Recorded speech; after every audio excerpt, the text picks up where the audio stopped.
ఇటీవల ఓ హైకోర్టు న్యాయవాది ఇంట్లో కుప్పలు కుప్పలుగా కాలిపోయిన నోట్ల కట్టలు అందరినీ ఆశ్చర్యపరిచాయి. ఈ ఉదంతం మరవక ముందే మరొకటి బయటపడింది. బీహార్ ప్రభుత్వ సీనియర్ అధికారులకు సంబంధించిన పలు ప్రాంతాల్లో జరిగిన సోదాల్లో ఎన్ఫోర్స్మెంట్ డైరెక్టరేట్ 11.64 కోట్ల నగదును స్వాధీనం చేసుకుంది.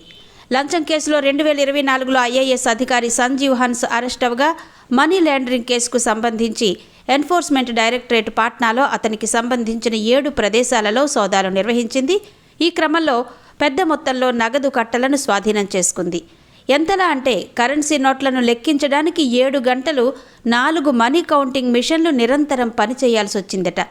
ఓవరాల్గా స్వాధీనం చేసుకున్న మొత్తాన్ని ఈడీ అధికారికంగా వెల్లడించలేదు. ఇంకా ఆయన బంధువుల ఇళ్లలో కూడా సోదాలు జరుగుతున్నట్టు సమాచారం.